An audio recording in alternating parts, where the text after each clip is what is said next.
तमता बड़े heavy driver हो भाई। Hey guys, it's Divyansh and welcome back to another episode।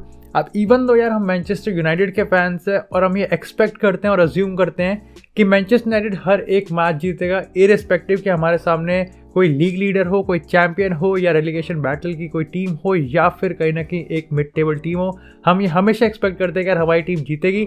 लेकिन अगर हम ये एक्सपेक्टेशन रखते हैं तो यार हमें ये भी अब दिमाग में ध्यान रखना चाहिए कि अगर मौजूदा हालात को देखें तो आज का रिजल्ट ड्रॉ से कहीं ज़्यादा बढ़ के था यूनाइटेड फैंस के लिए और मैनचेस्टर यूनाइटेड के लिए। लेकिन अगर चेल्सी के पर्सपेक्टिव की बात करें तो यार उनको तो डेफिनेटली यहाँ पे डिसअपॉइंट होना पड़ेगा। सिर्फ इसलिए नहीं कि क्योंकि उन्होंने यहाँ पर अब लिवरपूल और मैनचेस्टर सिटी के लिए यहाँ पे जो गैप उन्होंने यहाँ पे छोड़ा, जो गैप बनाया था उसको यहाँ पे ख़त्म कर दिया और उन्होंने मौका दिया उन दोनों टीम्स को जो कि ना ही पॉइंट्स ड्रॉप करती हुई दिख रही है और ना ही अपनी फॉर्म में डिप करती हुई दिख रही है। उनको मौका दिया है कि वो टाइटल रेस को यहाँ पे एक बार फिर से ओपन कर दे। अगेन यार आपको पता है कि मतलब आप कहोगे कि यार टाइटल में तो काफ़ी ज़्यादा दिन है, लेकिन जिस तरीके से अभी सिचुएशन चल रही है प्रीमियर लीग में, टाइटल बहुत ही ज़्यादा फाइन मार्जिन पे यहाँ पे डिसाइड होने वाला है एंड मार्क माय वर्ड्स। लेकिन सिर्फ यही बात नहीं है, यहाँ पे डिसअपॉइंटमेंट होने के लिए यहाँ पे चेल्सी के पास एक और रीज़न है। अब इवन तो यार इस मैच में दोनों ही टीम्स ने एक एक गोल स्कोर किया है, लेकिन चेल्सी ने यहाँ पे ओपन प्ले से गोल स्कोर नहीं किया है। एंड द रीज़न वाई मैं इस चीज़ को मेंशन कर रहा हूँ वो इसलिए क्योंकि यार अगर अपनी टीम की बात करें तो पिछले 2 महीने में जिस तरीके से यूनाइटेड का डिफेंस मतलब एब्सोल्युटली नॉन एग्जिस्टेंट रहा है, चाहे हम वैटफोर्ड की बात करें, लेस्टर की बात करें, यहाँ पे अगर हम अटलांटा की बात करें, लिवरपूल, मैनचेस्टर सिटी, किसी भी तरीके की टीम की, किसी भी लेवल की टीम की बात करें, उन सब ने ही कहीं ना कहीं हमारे डिफेंस का यहाँ पे एडवांटेज लिया है। और ऐसे में अगर करंट लीग लीडर्स और यूरोपियन चैंपियंस अगर कहीं ना कहीं यहाँ पर एडवांटेज नहीं लेते, जो कि हमारे लिए तो अच्छा है, बट स्टिल उनके पर्सपेक्टिव से एक डिसअपॉइंटिंग है। अब ऐसा नहीं है कि यार आज का रिजल्ट एक सिर्फ मिस फायरिंग चेल्सी की वजह से है, बल्कि इसका श्रेय यहाँ पे हमें माइकल कैरिक को भी देना चाहिए। और वो इसलिए क्योंकि यार ओले गुनर सोल्शायर के सैक होने के बाद से और एक नए मैनेजर के आने से पहले का जो टाइम फ्रेम होता है ना यार, ये एक दिन का भी हो सकता है और यानी कि ये until the end of the next season, until the end of the season तक का भी हो सकता है, यानी कि 6 महीने का भी हो सकता है। लेकिन फॉर्चुनेटली इनफ यहाँ पे सिर्फ ये एक हफ्ते का था, जहाँ पे अब हमें पता है कि राल्फ रैंगनिक इस हफ्ते की शुरुआत में ही मैनचेस्टर यूनाइटेड को टेक ओवर कर लेंगे। ऐसे में इस एक हफ्ते में माइकल कैरिक जो कि इंटरिम मैनेजर थे, उससे ये एक्सपेक्टेड नहीं था कि वो कुछ एक आइडेंटिटी ही क्रिएट कर दे एक हफ्ते में, या फिर पता नहीं कौन सा विला खड़ा कर दे, एक अंपायर खड़ा कर दे, या फिर बहुत बड़ा कोई काम कर दे। नहीं, इतना कोई बड़ा काम नहीं था। उसका जो सबसे बड़ा चैलेंज था वो ये था कि ऑलरेडी जो चीज़ें इतनी ख़राब हो गई है उसको वो और ख़राब होने से बचाए, यानी कि चीज़ों को वर्स्ट फेज में ना लेके जाए। और जैसे मैं पहले कहता था और अब भी कह रहा हूँ, हमें वो सिचुएशन अवॉइड करनी है जहाँ पे हमको ये कहना पड़े it is too late to improve, कि राल्फ रैंगनिक कितना ही आके इम्प्रूव कर दे, लेकिन at the end of the season हम यहाँ पे चैंपियंस लीग के लिए फिर भी क्वालिफाई नहीं करेंगे। ये यहाँ पर इस चैलेंज पे माइकल कैरिक ने सही में खरा उतरा है and definitely I am very very glad कि मैं को उसने गलत प्रूव करा है। ही एक्चुअली एक्सीडेड माई एक्सपेक्टेशन और आई थिंक आप में से काफ़ी लोगों की एक्सपेक्टेशन को उसने एक्सीड करा होगा। लेकिन माइकल कैरिक ने यार एक्चुअली इसी के अलावा टैक्टिकली कुछ 2-3 अच्छे चाल उसने चले, लेकिन उसके अलावा यहाँ पे मैच स्टार्ट होने से पहले ही भाई ने यहाँ पर बहुत बड़ा बम फोड़ दिया था। उस पर हम डेफिनेटली बात करने वाले हैं, लेकिन तब तक आपको क्या करना है, आपको एपिसोड में एंड तक जरूर बने रहना। और अगर आपने अभी तक चैनल को सब्सक्राइब नहीं किया तो डू मेक श्योर कि आप चैनल को सब्सक्राइब करके इस फैमिली के मेंबर बने। और इसी के साथ शुरू करते हैं। लेकिन इसी के साथ यार बात करते हैं उन पॉइंट्स की जो कि मैंने इस मैच में ऑब्जर्व किए थे। अब सबसे पहले इस मैच के स्टार्ट होने से पहले ही हेडलाइन बन चुकी थी जब हमें पता चला कि रोनाल्डो परफॉर्म फिट भी है, वो खेल भी अच्छा रहा है और उसने लास्ट मैच में गोल भी मारा था, यानी कि कॉन्फिडेंट भी आया है। उसके बाद भी यहाँ पे माइकल कैरिक ने उसको बेंच पे बिठाया है। अब इसके पीछे सबसे पहले उसी का परसेप्शन जान लेते हैं जिसने कांड करा, जो उसके रचनात्मक हैं इस कांड के, यानी कि माइकल कैरिक। अब उस बंदे ने यहाँ पे कैरिक ने कहा है कि उसने पहले तो रूमर्स को थ्रैश किया कि नहीं, ये इनपुट राल्फ रैंगनिक का नहीं था, ये किसी का भी इनपुट नहीं था, ये सोलली मेरा डिसीजन था और ये मेरी तरफ से एक टैक्टिकल अप्रोच था पर्टिकुलर इस गेम के लिए, और मैंने इसीलिए रोनाल्डो को यहाँ पे बेंच पे बिठाया है। तो ये तो हम समझ गए कि उसने टैक्टिकल अप्रोच किया था, जिसको भी हम डेफिनेटली ब्रेक डाउन करने वाले हैं कि कितना ये टैक्टिकल अप्रोच सक्सेसफुल था और कितना नहीं। लेकिन ये सही में एक बहुत बड़ा डिसीजन था और ये इंटरिम के मैनेजर की तरफ से आए तो और भी ज़्यादा बढ़िया और इंटरेस्टिंग था। मतलब बढ़िया तो नहीं, लेकिन इंटरेस्टिंग ज़रूर था। अब क्योंकि यार डिसीजन बिग भी था और डिसीजन बोल्ड भी था, ये बहुत इजीली बैकफायर कर सकता है डिसीजन। वो इसलिए क्योंकि अगर यहाँ पे ना चाहते हुए भी अगर रिजल्ट यहाँ पे यूनाइटेड के फेवर में ना जाते तो बहुत आराम से डेफिनेटली भाई 90% ऑफ द जो फैंस होते हैं वो यहाँ पे बहुत आराम से इसको एलिज करते हैं कि आपने अपना one of the biggest player ही आपने बेंच पे बिठा रखा था, तो हाउ विल यू विन। लेकिन फॉर्चुनेटली इनफ जिस तरीके से यहाँ पे माइकल कैरिक ने प्रिज्यूम करा था और ब्लूप्रिंट तैयार करा था इस मैच का, चीज़ें बिल्कुल उसी के हिसाब से गई थी। अब why I am actually using the word controversy, मैं इसको कॉन्ट्रोवर्सी क्यों टर्म कर रहा हूँ, उसके पीछे यार सबसे बड़ा रीज़न ये है कि अब आप में से कह रहे होंगे यार कॉन्ट्रोवर्सी यूज़ करने का क्या मतलब बनता है, रोनाल्डो को सिर्फ सब्स्टिट्यूट यूज़ किया था, उसको सिर्फ बेंच ही तो किया एक मैच के लिए, इसमें इतनी बड़ी बिग डील क्या है यार। बिग डील है, और वो इसलिए कि द मोमेंट रोनाल्डो को बेंच पे बिठाया गया एक अपने आप ही डिबेट स्टार्ट हो गई, वो ये कि क्या यूनाइटेड रोनाल्डो के बिना बेटर है या फिर रोनाल्डो के साथ बेटर है। अब देखो यार, जो लोग रोनाल्डो के बिना बेटर बताते हैं वो दो आर्ग्यूमेंट देते हैं। पहला ये कि उनके हिसाब से रोनाल्डो प्रेस नहीं करता, जो कि हम काफ़ी टाइम से सुनते हुए आ रहे हैं, और ऐसे उन्होंने कहा कि चेल्सी को टैक्टिकली बीट करने के लिए यूनाइटेड को कलेक्टिवली प्रेस करना होगा, और ऐसे में रोनाल्डो उसमें सूट नहीं करता, इसलिए रोनाल्डो को बाहर बिठाना ज़्यादा बेटर था। और यहाँ पे दूसरा जो आर्ग्यूमेंट है वो ये है कि रोनाल्डो के पास अब वो पेस नहीं है कि वो यहाँ पे चालोबा, रीस जेम्स और यहाँ पे रूडिगर जैसे डिफेंडर्स को बीट कर सके और उनसे फिजिकली यहाँ पे हेड टू हेड जा सके। ये उनके आर्ग्यूमेंट है। अब इसके काउंटर में उनके आर्गुमेंट सुनते हैं जो कि कहते हैं कि नहीं, रोनाल्डो इज़ बेटर, और आज के में कहीं ना कहीं ये टैक्टिकल अप्रोच कुछ ज़्यादा खास था नहीं। वो कहते हैं कि Ronaldo is not only the big game player, वो सिर्फ बिग गेम्स में चलता नहीं है, बल्कि वो पिछले अगर 2 महीने की बात करें, जब लिटरली बिना किसी टैक्टिक्स के, बिना किसी सिस्टम के यूनाइटेड की टीम खेल रही थी, तब भी रोनाल्डो ने मोर देन 2 ओकेजन्स पे यूनाइटेड को बाहर निकाला है। और हमें ये नहीं भूलना चाहिए कि चैंपियन लीग के राउंड ऑफ 16 में जो क्वालिफाई करा है उसमें सबसे बड़ा हाथ क्रिस्टियानो रोनाल्डो का है। और यहाँ पे पर्टिकुलरली सिर्फ प्रेस की चीज़ को काउंटर करते हुए उन्होंने कहा है कि अगर हम आज रैशफोर्ड को भी देखें तो रैशफोर्ड ने एक्चुअली रोनाल्डो से कम प्रेस किया है। अगर रोनाल्डो उसकी जगह होता तो वो उससे ज़्यादा प्रेस करता। अब इसके रिगार्डिंग मेरा पर्सनल ओपिनियन है कि हाँ भाई, मैंने विटनेस किया इस चीज़ को कि रोनाल्डो ने सब्स्टिट्यूट होने के बाद उसने काफ़ी ज़्यादा प्रेस किया था।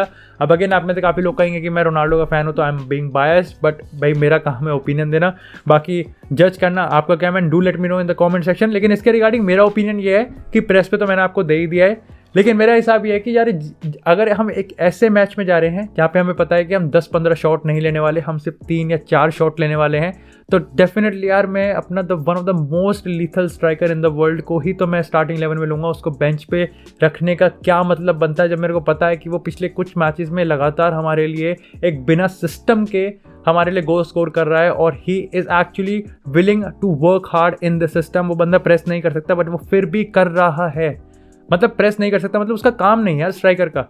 ही हैजंट प्रेसिंग, उसने जुवेंटस में उस सिस्टम में प्रेस नहीं किया है एक्सटेंसिवली, रियल मैड्रिड में उसने इतना कुछ खास प्रेस नहीं किया है, बट वो यहाँ पे प्रेस करने की कोशिश कर रहा है। He is putting his 100% efforts. लेकिन ये मेरा ओपिनियन है, डू लेट मी नो यार, आप अपना ओपिनियन बताएं और आप अपना टैक्टिकल परसेप्शन बताएं कि अगर आप माइकल कैरिक की जगह होते तो क्या आप आज के मैच में रोनाल्डो को बाहर बिठाते या नहीं, और आपका इस डिसीजन के रिगार्डिंग क्या जजमेंट है कि ये एक्चुअली में सक्सेसफुल था या अनसक्सेसफुल था। लेकिन अब बात करते हैं इस मैच के पूरे टैक्टिकल ब्रेकडाउन की कि एक्चुअली में भाई पूरा अप्रोच ही कैसे लिया यहाँ पे माइकल कैरिक ने, और कैसे यहाँ पे चेल्सी को सिर्फ और सिर्फ 1 गोल तक रोक के रखा, और जिसकी बदौलत यहाँ पे हमको ये रिजल्ट मिला है। अब सबसे पहले यार अगर इस मैच के मैं टैक्टिक्स की बात करूँ ना, तो यार मेरे को शुरुआत से ही पता चल गया था कि माइकल कैरिक का जो परसेप्शन है, जो अप्रोच है इस गेम को लेके, वो यहाँ पे क्या बना हुआ है। शुरू से लेके आखिर तक माइकल कैरिक 2 चीज़ लेके बैठा हुआ था। पहली चीज़, कंसीड नहीं करनी, किसी भी कीमत पे हमें कंसीड नहीं करना, हमें अपना डिफेंस खुला नहीं रखना, और एक भी स्पेस हमें यहाँ पे चेल्सी के लिए एक्सप्लॉइट करने के लिए नहीं छोड़नी। दूसरा चीज़ था कि वो सिर्फ वेट कर रहा था कि चेल्सी सिर्फ एक हमें मौका दे, 1 मौका दे, 2 मौका दे, 3 मौका दे, हमें सिर्फ 3 चांसेस या 2 चांसेस चाहिए, और उसमें से डेफिनेटली हमारी टीम 1 गोल तो स्कोर कर ही देगी, जो कि यही हुआ था। आई थिंक यहाँ पे टोटल शॉट्स जो थे वो यहाँ पे 3 या 4 थे, और उसमें से यहाँ पे 1 गोल यहाँ पे मैनचेस्टर यूनाइटेड ने मार दिया है। उस पर बात करेंगे अभी, उस गोल पे भी काफ़ी एंटरटेनिंग था वो। लेकिन यहाँ पे बात करते हैं कि एक्चुअली में उसने चेल्सी को कैसे रोका। तो यार माइकल कैरिक को इस पर बिल्कुल अप्रिसिएशन और क्रेडिट देना चाहिए कि उसको पता था कि यहाँ पे चेल्सी का जो सबसे ऑफेंसिव, उनका जो सबसे थ्रेटनिंग चीज़ है वो है उनके विंग बैक्स। और ऐसे में यार देखो, चेल्सी का ये हमेशा ट्यूचल के अंदर सिस्टम रहता है कि चाहे हम विंग बैक्स की बात करें, चाहे हम यहाँ पे एक फ्रंट 3 अटैकर्स की बात करें, उनमें से कोई ना कोई तो मिडफील्ड में ड्रॉप होता है, जिससे मिडफील्ड में एक ओवरलोड क्रिएट किया जा सके। और ऐसे में उनके पास मिडफील्ड में बहुत ज़्यादा बंदे होते हैं, और ये तरीका यहाँ पे माइकल कैरिक को पता था, और उसने इस चीज़ को यहाँ पे काउंटर किया। अपने ही मतलब जिस तरीके से कहते हैं ना कि लोहा लोहे को काटता है, उसने यहाँ पे ओवरलोड को ओवरलोड से काटा। अभी हम काफ़ी पूछते रहते हैं कि भाई बेस्ट प्लेयर कौन सा है, Scott McTominay, Fred, Scott McTominay, van de Beek, Pogba, van de Beek. उसने कहा कि खोली बारो इन दो को हम तीनों के तीनों यहाँ पे मिडफील्डर लेके आएंगे, और उसने आज के मैच में नेमानिया मैथिच, फ्रेड और स्कॉट मैकटोमिने तीनों को ही मिडफील्ड में खिलाया। और यहाँ पे एक अच्छी चीज़ ये थी कि क्योंकि अगर 4-3-3 फॉर्मेशन में हम लाइनअप हुए थे, यहाँ पे 3 मिडफील्डर थे, लेकिन आप स्ट्राइकर की पोजीशन में देखो तो कि वहाँ पे ब्रूनो फर्नांडिस था, विच एक्चुअली किसी भी केस में वो स्ट्राइकर नहीं था, बल्कि वो हमारा नंबर 10 ही था। और ये इन गेम बन गई थी 4-1-2-1-2 नैरो फॉर्मेशन। तो यहाँ पे 4-4-2 डायमंड कह लो, यहाँ पे 4-1-2-1-2 नैरो। और वो इसलिए क्योंकि यहाँ पर फ्रेड और स्कॉट मैकटोमिने को यहाँ पे टास्क दिया गया था कि वो यहाँ पे विंग बैक्स की जो इन्फ्लक्स हो रहा है मिडफील्ड में उसको मैन मार्क करके रखे।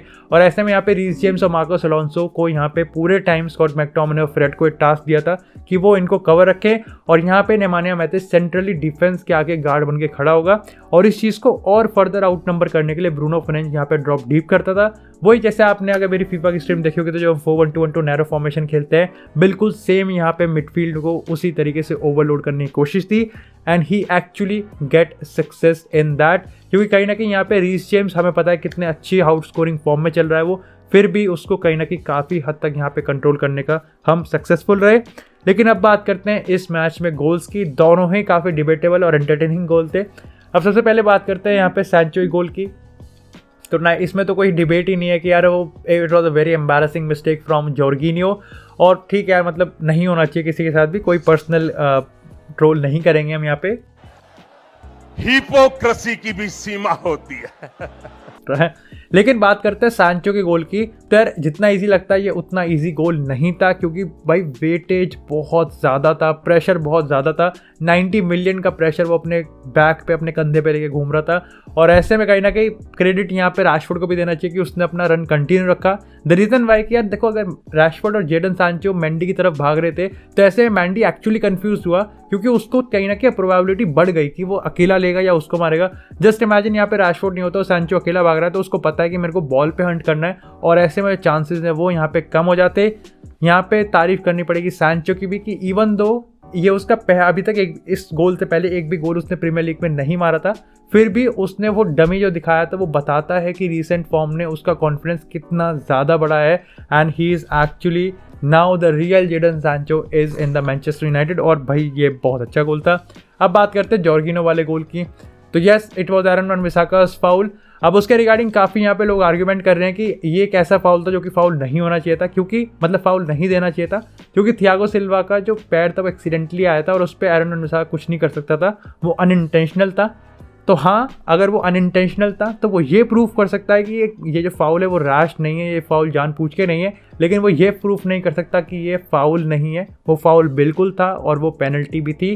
तो डेफिनेटली उस पेनल्टी को स्कोर करके यहाँ पे जॉर्गिनो ने अपने आप को रिडीम किया। लेकिन अब बात करते हैं अपने आज के इस मैच के मैन ऑफ द मैच की। तो भाई मेरे लिए तो मैन ऑफ द मैच था फ्रेड। और the reason why Fred is क्योंकि भाई फ्रेड की तो वर्क रेट हमेशा से हाई रहती है, और जिसका मैं हमेशा से उसकी तारीफ करता हूँ कि वो बंदा भाई हमें फ्रेड वर्क रेट देता है मिडफील्ड में, वो भागता है, चाहे उसे 90 मिनट भगाओ वो भागेगा। लेकिन आज जो उसको टास्क दिया गया था माइकल कैरिक की तरफ से, उसने वो टास्क भी बहुत अच्छे से निभाया and he was actually very very good. Again यहाँ पे हम अटैकिंग कॉन्ट्रीब्यूशन की बात करें तो वो थोड़े डिबेटेबल हो सकते हैं, बट स्टिल आगे जैसे मैंने कहा कि जिस टास्क जो उसे दिया जाता है वो टास्क वो बहुत अच्छे से निभाता है। ऑनरेबल मेंशंस की बात कर लेते हैं तो मेरे लिए वो और कोई नहीं बल्कि होने वाला डेविड देहा की। अगेन मतलब आउटफील्ड में कुछ भी हो रहा हो, कुछ हम ठुक रहे हो, हम ठोक रहे हो, कुछ भी चल रहा हो, लेकिन ये बंदा तो इसने कंसिस्टेंट है कि ये बंदा हमें हर मैच में 3 या 4 सेव्स तो निकाल के देगा। और आज के मैच में भी he was actually very crucial. भाई ये बंदा बहुत ज़्यादा कंसिस्टेंट है and he earns recognition and he is definitely one of the best players of ours this season. और ये भाई डेफिनेटली डेविड देहा is in his prime. Definitely भाई मैं तो कहूँगा कि he is actually returning to his prime. ये बंदा वापस से 2018 वर्ल्ड कप के बाद जो डिप हुआ था ना, उसके बाद ये बंदा अब हमारे लिए काम कर रहा है। एंड ये बहुत इंटरेस्टिंग होगा कि राल्फ रांगनिक के नए सिस्टम में डेविड दे का किस तरीके से रोल होगा। एंड ही यार एक चीज़ है कि बिल्डअप में इतना हमारा साथ नहीं देता, तो वो मेरे को देखना है कि यहाँ पे कैसे किस तरीके से रांगनिक इसको एक ट्रांसफॉर्म करता है या फिर जो करंट सिचुएशन चल रही है उसी के साथ इसको कॉम्प्लीमेंट करता रहेगा। लेकिन that's it for this episode guys. I hope कि आपको एपिसोड पसंद आया, और अगर आपको एपिसोड पसंद आया तो डू मेक श्योर कि आप मेरे कमेंट सेक्शन में ज़रूर बताएं और अपना ओपिनियन ज़रूर दें, और एपिसोड को लाइक करें, चैनल को सब्सक्राइब करें। आप अभी तक इस चैनल के फैमिली मेंबर नहीं बने हैं तो जल्दी बने यार, आपको इसी तरह फुटबॉल से रिलेटेड एक्सक्लूसिव कंटेंट इस चैनल पे मिलता रहेगा। तब तक के लिए stay tuned, stay safe, and I will see you in the next episode.